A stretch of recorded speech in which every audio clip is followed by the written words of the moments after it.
Hoje estamos dando continuidade à microsérie de Natal, à microsérie de Advento da IB Metrô, como Deus se tornou rei. E hoje a nossa segunda mensagem, nesses domingos que nós temos preparado o nosso coração.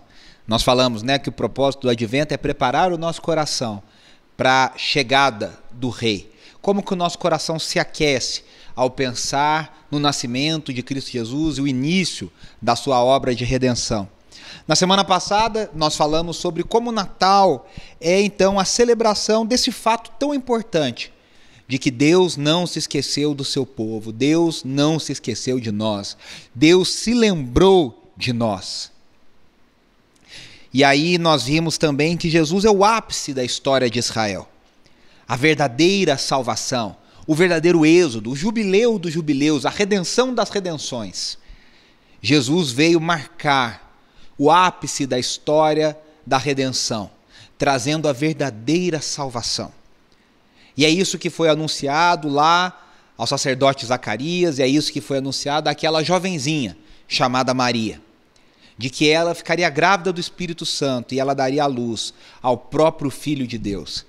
Eu te convido, se você não ouviu essa primeira mensagem, a ouvir aqui no nosso canal no YouTube, a ouvir no nosso Spotify, como você preferir.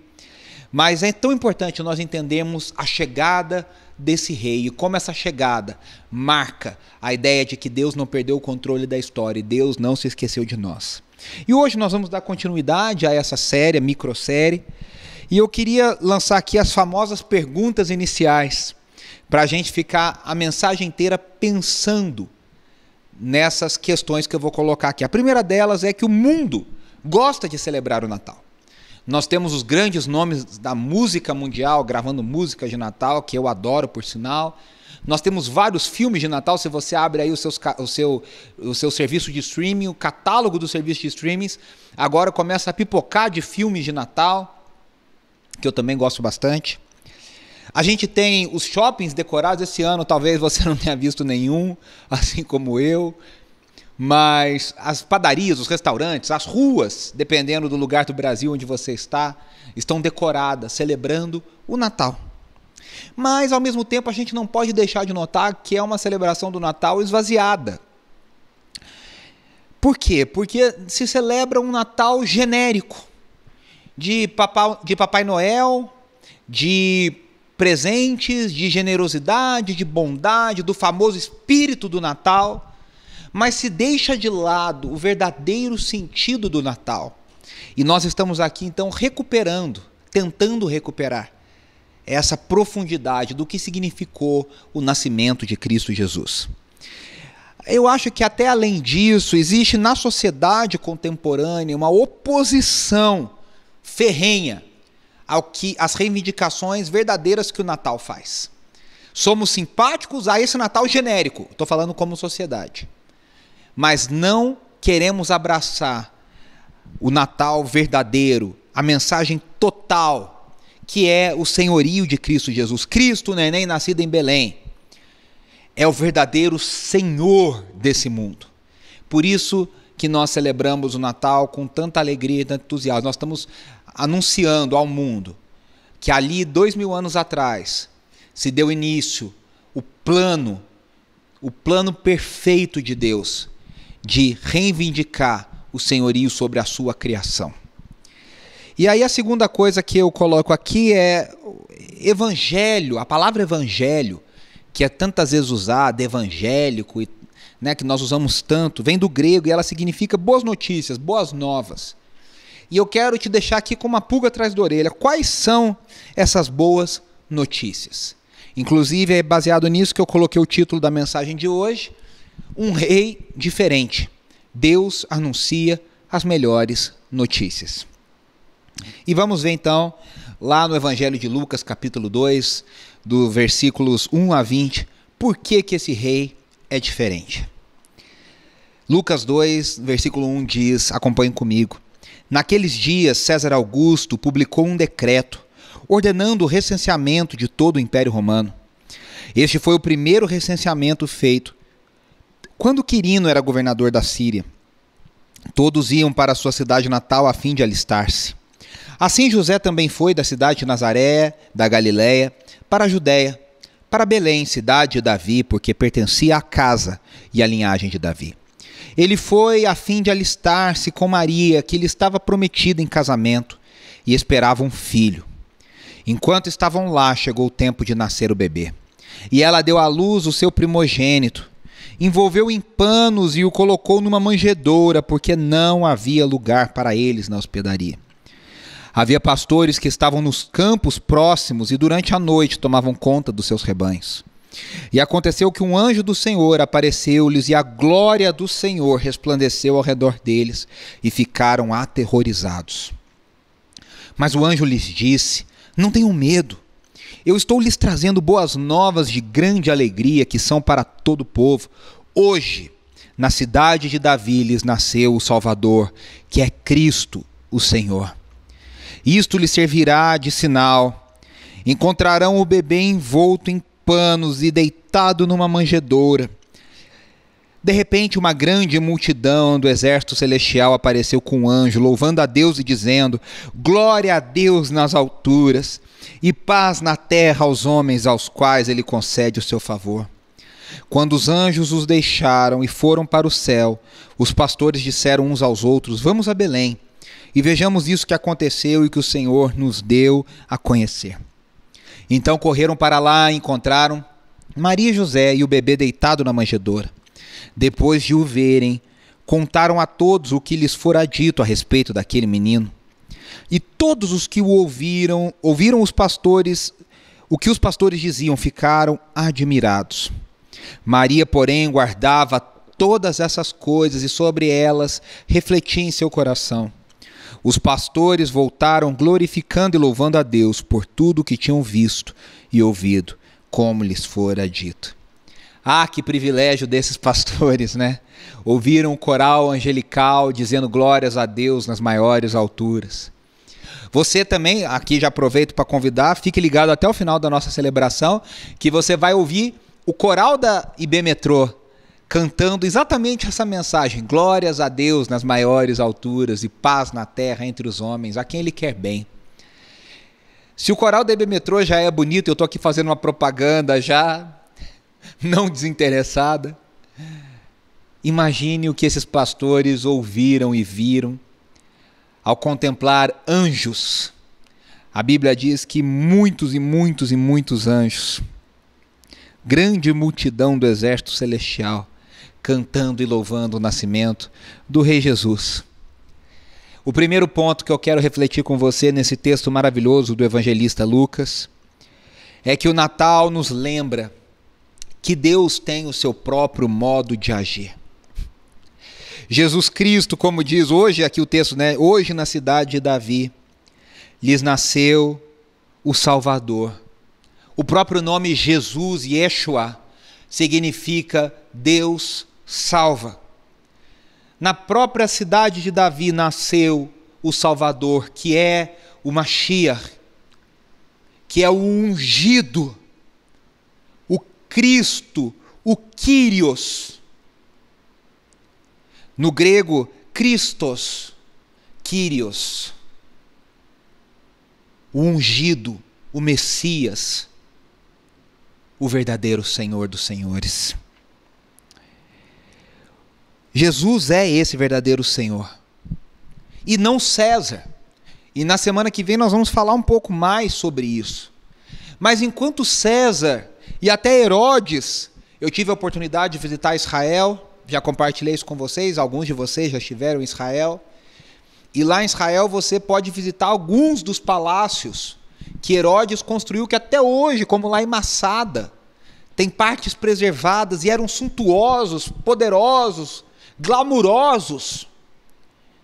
Enquanto Herodes aparecia nas Casa e Construção, Cláudia Casa, enquanto César esbanjava poder e riqueza, o verdadeiro Senhor do universo, o verdadeiro Rei, não nasceu num palácio.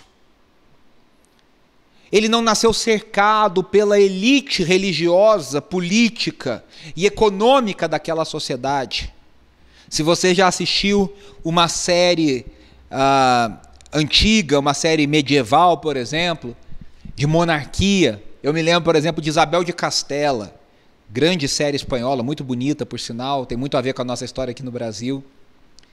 Quando os filhos e as filhas de Isabel nasciam, aparece ali no seriado, toda a alta corte daquela sociedade reunida na parte de fora da porta do quarto onde ela iria conceber.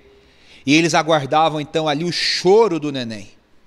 Jesus, o verdadeiro Quírios, o Cristos, o Mashiach, o ungido, não nasceu cercado pela elite religiosa de Israel. Esse texto que nós lemos e que às vezes a gente está tão acostumado, nos mostra que ele nasceu de forma improvisada. Hoje, né, tem tantas coisas aí, Andressa e eu temos pesquisado, conversado, e tem tantas coisas aí sobre parto, banheira, doula, parto normal, parto natural, anestesia disso, anestesia daquilo, tantos cuidados. E Maria estava ali num lugar que não era a cidade dela, longe da sua família total, provavelmente. Estava ali com José, porque estava na casa de José, onde a família de José tinha se criado, enfim, a cidade original da família de José. E o bebê vem nascer sem um preparo talvez maior, e porque não havia lugar, porque por causa do censo, todos os hotéis e pousadas da época estavam lotados. E Jesus então nasceu numa estrebaria, um local simples. Não foi colocado em berço de ouro, não foi colocado num local apropriado para sua glória e divindade, mas no plano divino. Entenda que eu não estou dizendo aqui que escapou do controle de Deus. Deus quis que fosse assim. Jesus foi colocado numa simples manjedoura, que era o local onde os animais que estavam na estrebaria comiam os seus alimentos. E ele estava ali cercado por gente humilde e gente simples. Como diz a canção do Chico Buarque, do gênio Chico Buarque, gente humilde, gente simples. Isso nos lembra que o Messias esperado, o ungido esperado por centenas de anos e até milhares, porque ele foi anunciado lá em Gênesis 3, logo após a queda do homem e da mulher no Jardim do Éden, Gênesis 3,15, o chamado proto-evangelho. Agora, quis Deus na sua soberania e nos seus mistérios que o Rei dos Reis e o Senhor dos Senhores nascesse assim, de um jeito tão simples e de um jeito tão aparentemente, humanamente desapercebido. O Natal nos lembra que Deus tem o seu jeito de fazer as coisas. Como eu e você queremos mostrar para Deus como Ele tem que fazer as coisas. Como eu e você temos a petulância de tantas vezes ficar bravo com Deus, ficar triste com Deus, porque a gente acha que Deus não fez da melhor forma, porque Deus não sabe, mas eu e você, que não sabemos nem se amanhã vamos acordar, achamos e temos a petulância de achar que sabemos o que é melhor para nós e a forma como Deus deveria conduzir as coisas. Isaías 55:9 nos lembra dessa verdade e diz: assim como os céus são mais altos do que a terra, também os meus caminhos são mais altos do que os seus caminhos, e os meus pensamentos mais altos do que os seus pensamentos. Deus tem um jeito de pensar que eu e você não acessamos. Deus tem uma categoria de pensamento que eu e você não atingimos. O apóstolo Paulo, quando menciona alguns dos mistérios revelados e ensinados por Deus a ele, e Paulo, lembre-se, foi levado ao terceiro céu e ouviu dos mistérios de Deus e da revelação de Deus. E Paulo, lá em Romanos 11, depois de discursar sobre tantas coisas, ao final do capítulo 11, ele diz: quem poderá conhecer os mistérios de Deus? Quem pode entender a sabedoria divina? O mesmo Paulo diz lá em 1 Coríntios 1, 19 até o 24, pois está escrito: Destruirei a sabedoria dos sábios e rejeitarei a inteligência dos inteligentes. Onde está o sábio? Onde está o erudito? Onde está o questionador desta era? Acaso não tornou Deus louca a sabedoria deste mundo? Visto que na sabedoria de Deus o mundo não o conheceu por meio da sabedoria humana, agradou a Deus salvar aqueles que creem por meio da loucura da pregação. Os judeus pedem sinais miraculosos e os gregos procuram sabedoria. Nós, porém, pregamos a Cristo crucificado, o qual de fato é escândalo para os judeus e loucura para os gentios. Mas para os que foram chamados, tanto judeus como gregos, Cristo é o poder de Deus e a sabedoria de Deus. Se a cruz é escândalo, como o apóstolo Paulo diz aqui, a manjedoura também é o início desse escândalo. Para gregos, gentios e judeus, a mensagem do Natal não faz sentido. O verdadeiro Natal não faz sentido. Cristo não foi recebido pelos grandes da sua época.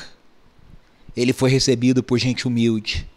Ele foi celebrado sem festas. Ele foi acolhido num lugar cercado de animais. Deus tem o seu jeito de fazer as coisas. E eu e você podemos descansar o nosso coração nessa tarde, lembrando que as coisas não vão acontecer do nosso jeito, mas isso não é o mais importante. O mais importante é que elas aconteçam do jeito de Deus e que Deus nos dê olhos e mente para entender como Ele faz essas coisas. O segundo ponto que eu queria elencar aqui, em cima desse texto de Lucas 2, é que o Natal, como eu disse lá no início, anuncia o Evangelho. Literalmente, boas notícias. E essas boas notícias, quais são? E eu deixei essa pergunta e eu já quero começar a respondê-las. Os anjos explicam. Os anjos dizem que essas boas notícias são paz na terra. Paz na terra. Agora, a gente responde uma e lança a outra, né? O que é essa paz na terra? As boas novas do Evangelho não significam que nós não teremos conflitos. E nós vamos falar disso na semana que vem melhor. Mas eu quero falar conflitos uns com os outros. Mas eu quero falar hoje sobre um primeiro tipo de conflito, que é o conflito interno. E o Evangelho, ele veio para quebrar. Ele veio para trazer paz para a alma humana. Ele veio para acabar com essa guerra, com esse conflito interno, principalmente do homem pós-moderno. Boas novas, então, guarde isso, é igual a paz na terra. As melhores notícias que nós poderíamos ter é que o mundo agora estará em paz. E é interessante a gente ver como Cristo traz a paz e traz a espada. E na semana que vem nós vamos falar sobre a espada. Mas primeiro eu quero abordar como Cristo traz a paz.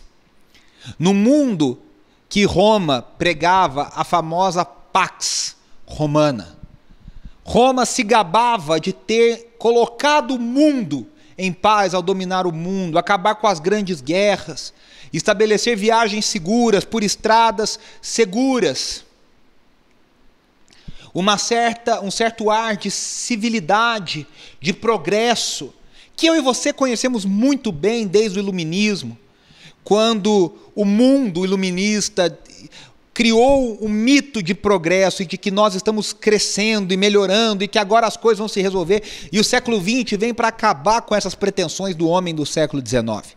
O século XX testemunhou as maiores guerras da humanidade, com nações e continentes inteiros envolvidos, milhões de mortos. E hoje nós temos a total certeza de que o homem pós-moderno, por mais que a ciência tenha avançado, por mais que a filosofia e a política, e a gente se gabe de tantos progressos, e a tecnologia, nós sabemos que o homem pós-moderno não tem paz consigo mesmo. Os altos índices de suicídio provam isso. Os altos índices de pessoas sofrendo transtornos mentais, depressão, síndrome do pânico, provam isso. Francis Schaeffer, o grande teólogo, escritor, escreve sobre a linha do desespero e o salto de fé, e ele faz no seu livro chamado Deus que Intervém, o primeiro da sua trilogia, que é o Deus que Intervém, a Morte da Razão e o último, o Deus que se Revela. Lá no Deus que Intervém, Francis Schaeffer explica o que é a criação da chamada linha do desespero na sociedade moderna. E aí ele vai traçar isso, ele vai dizer que isso começa nos filósofos, dos filósofos passa para as artes plásticas, das artes plásticas passa para a música erudita, a música mais de elite, depois isso ganha as artes populares, a chamada cultura pop, as artes para a massa, e depois vai ganhando as camadas até chegar na teologia, que diz ele, a última a fazer a reflexão sobre todas essas coisas. E ele vai traçando o início da cultura, do pensamento moderno e pós-moderno, consequentemente, traçando lá em Hegel, lá em Kant, Immanuel Kant, e depois em Søren Kierkegaard. Esses três filósofos criaram, e principalmente Immanuel Kant,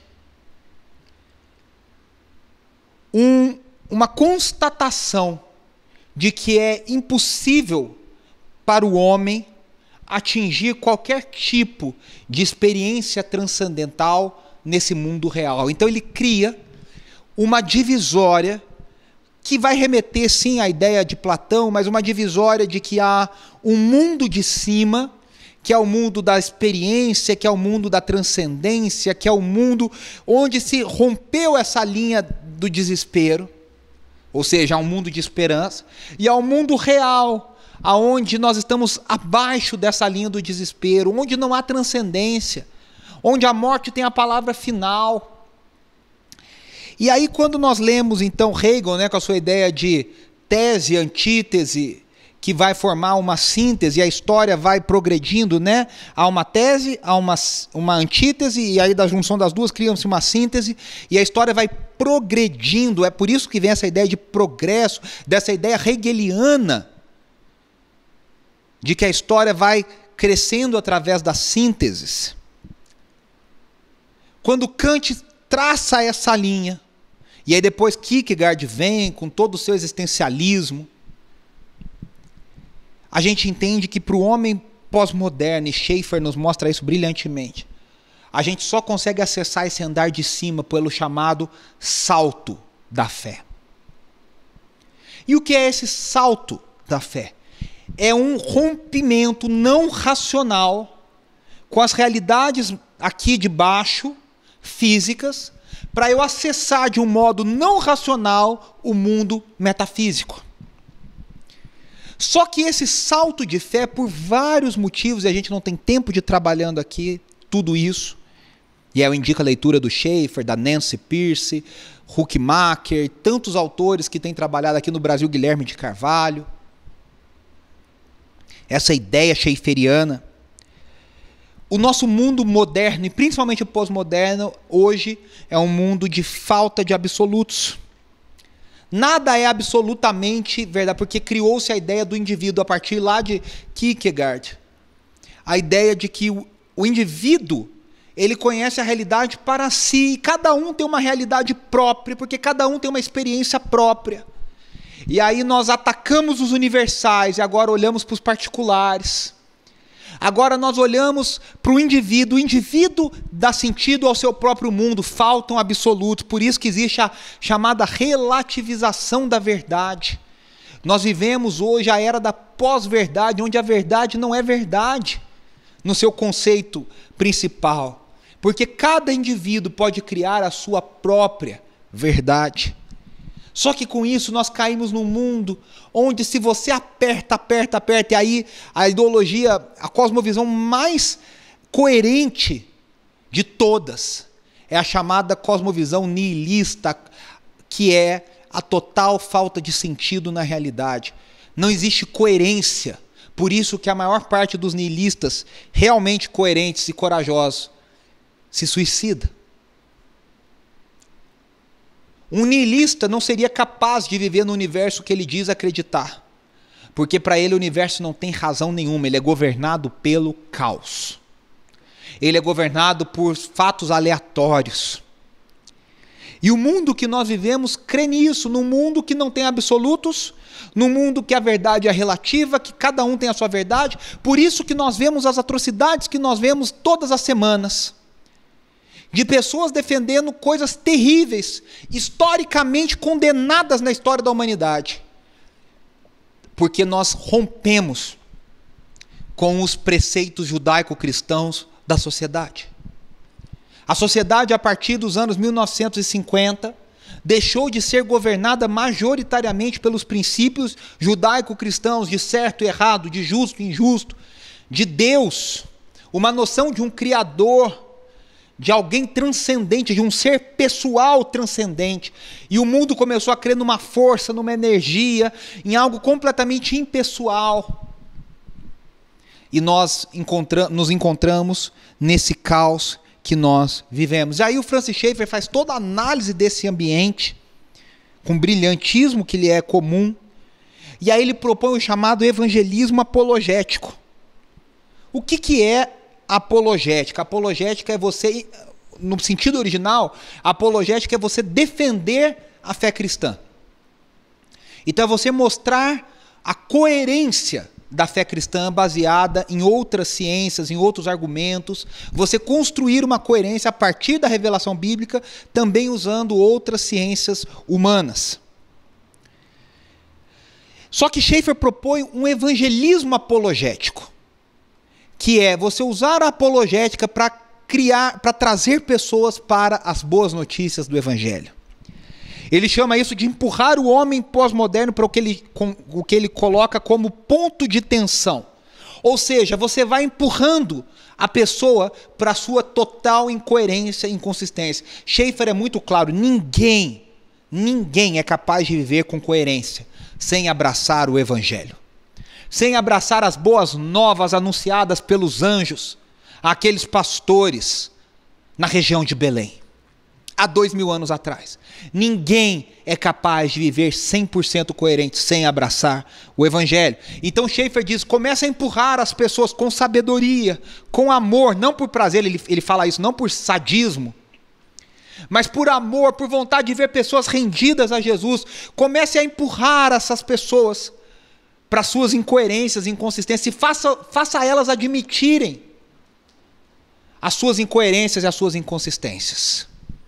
E quando elas caírem em si, perceberem a sua coerência, a sua inconsistência, você vai lá e prega o evangelho. A graça de Deus. Claro que para a gente fazer isso, nós precisamos de muita sabedoria, muito estudo. Mas aqui tem algumas coisas interessantes. Esse evangelismo apologético, ele aponta as boas novas do evangelho como a solução final. Veja, a história, depois todos esses filósofos, começaram a ser a própria teologia, chamada teologia liberal alemã, lá de Schleiermacher, no século XIX, questionou a própria ressurreição de Cristo. A teologia liberal não aceita o sobrenatural. Então Cristo não ressuscitou. E eles partiram em busca do chamado, você já deve ter ouvido essa frase, essa expressão, Jesus histórico. Vamos ver o Jesus, vamos dissecar a palavra de Deus. Isso aqui foi colocado como um mito. Isso aqui é colocado por uma fonte tal, é o eloísta, é o javista, é isso, é aquilo. E eu não tenho nada contra estudar os manuscritos, isso é incrível. O problema é quando nós abrimos mão de que a palavra de Deus é a revelação de Deus para nós, e que Cristo Jesus é o próprio Deus encarnado, o Emanuel entre nós. E o primeiro ponto, por isso que as pessoas hoje dizem, né, que não, você pode crer no que você quiser, a religião é muito importante, desde que cada um tenha a sua. É muito legal, os médicos falam, olha, a espiritualidade é importante para a saúde. Mas aqui a gente não vai discutir, cada um encontra a sua.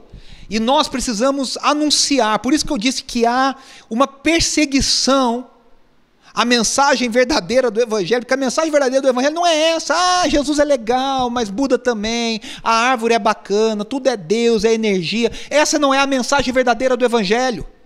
Para essa o mundo está de portas abertas. Mas quando nós anunciamos a verdade não é relativa, a verdade é absoluta, e a verdade é uma pessoa, e essa pessoa encarnou, o próprio Deus se encarnou nessa pessoa que tem duas naturezas, divina e humana, e essa pessoa sobrenatural, essa pessoa incrível da história da humanidade, se chama Jesus Cristo de Nazaré. Aí o mundo fala, esse aí é radical, esse aí ele não quer, ele quer causar polêmica, ele vai causar problemas.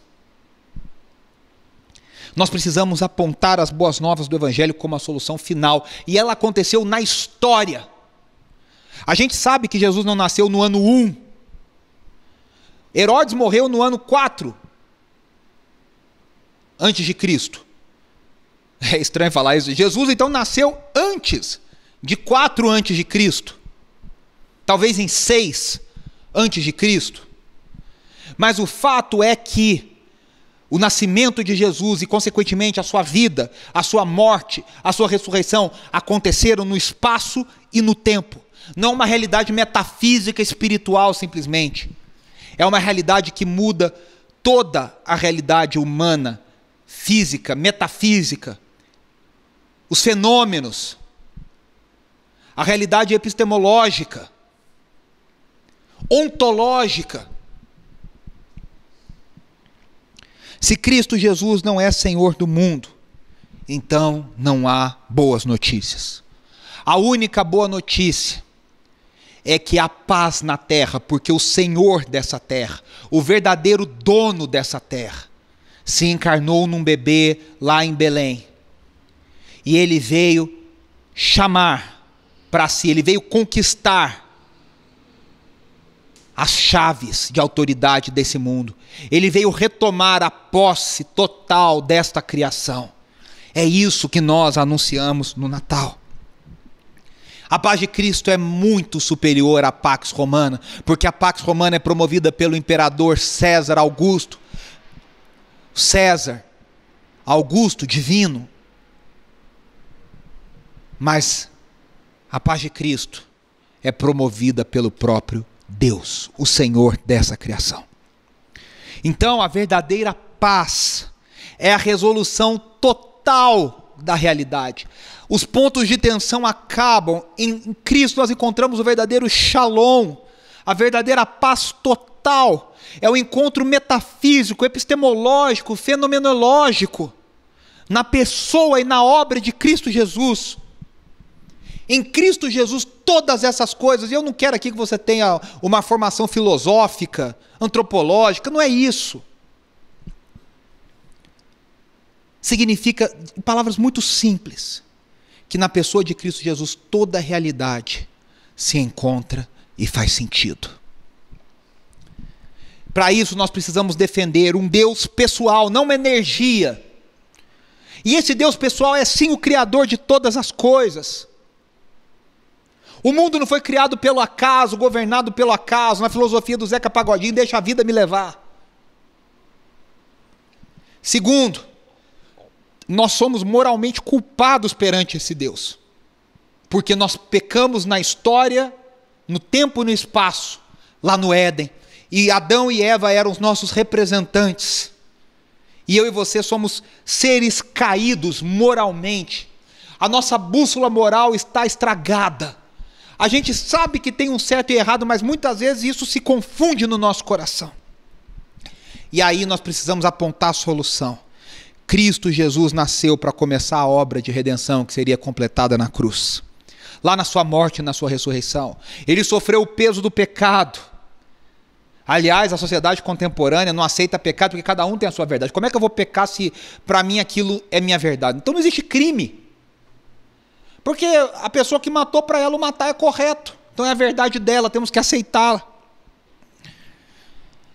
Ele sofreu o peso do pecado em nosso lugar e ele nos justificou e deu início à redenção de toda a criação. Não apenas indivíduos, mas é uma redenção cosmológica.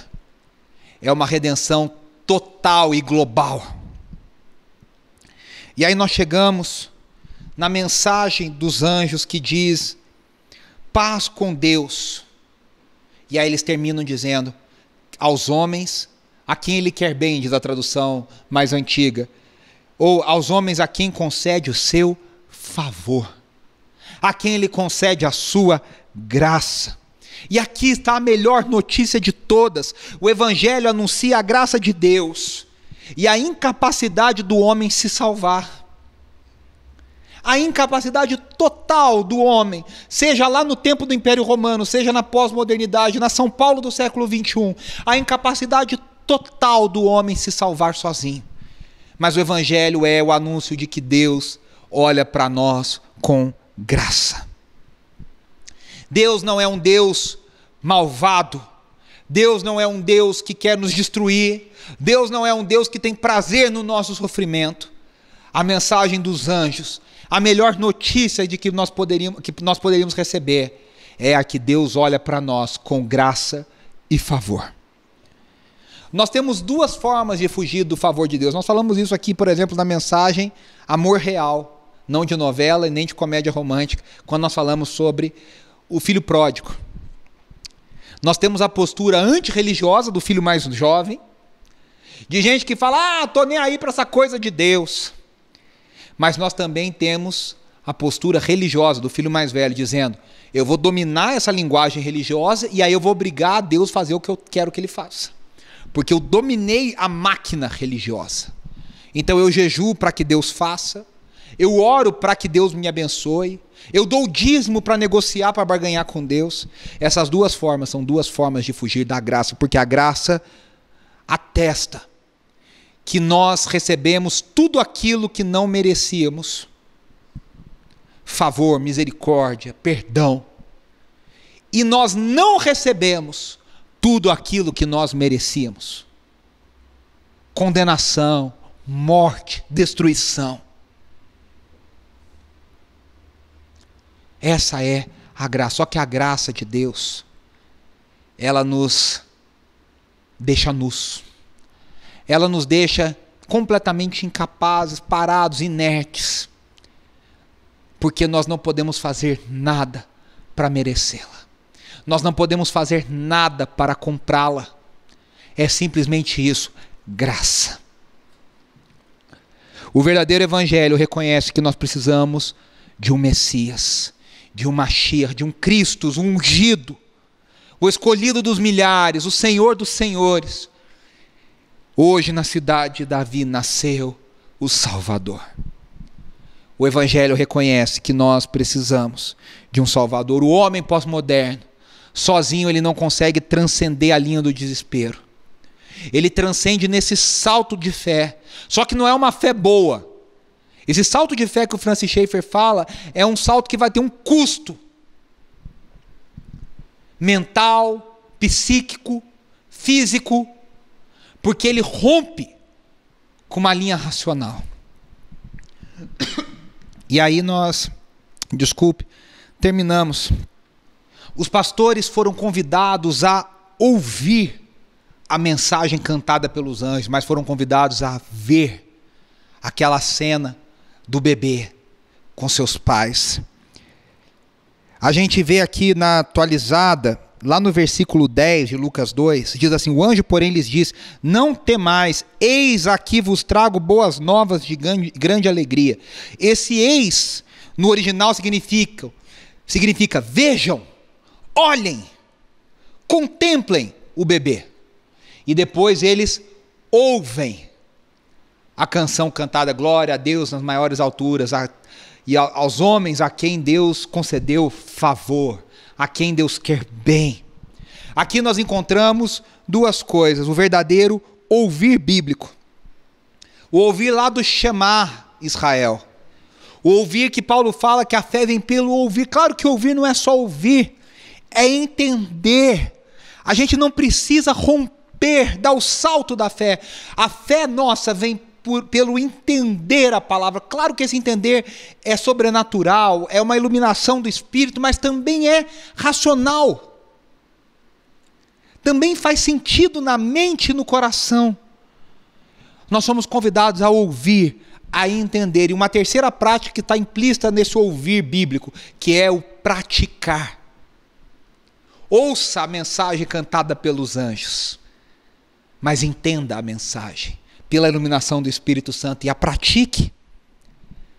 Agora, veja, contemple as obras do Senhor. Contemple as obras do Senhor. Veja o que Deus está fazendo. Veja o que Deus está fazendo. Nós celebramos a ceia. Nós precisamos lembrar. Precisamos ver e ouvir as boas novas do Evangelho. Precisamos apontar isso. Nós precisamos entender, primeiramente para nós, olharmos as obras de Deus, contemplarmos o mundo de Deus, olharmos a igreja que é o corpo de Cristo, o reino de Deus em antecipação, e ao vivermos a igreja, ao olharmos a igreja, ao vermos as obras do Senhor, os seus milagres, a sua providência, a gente começa a ter fé e a gente começa a crer que esse mundo é verdade, assim como os anjos convidaram. Ouçam a canção cantada pelos anjos, mas vejam o bebê nascido, a salvação de Israel, a salvação das nações. Eu e você somos convidados a olhar para a igreja, o corpo de Cristo Jesus, a ouvirmos as boas novas e, mais do que isso, anunciarmos como os pastores fizeram, apontarmos apologeticamente como Schaeffer nos convida, mostrando como o Evangelho resolve a linha do desespero do homem pós-moderno. Essas são as melhores notícias que eu e você poderíamos receber. Enquanto nós cantamos e celebramos a ceia, eu quero te convidar a ter isso no coração. Eu vou chamar a banda, enquanto a banda vem, nós vamos cantar e celebrar o verdadeiro Evangelho.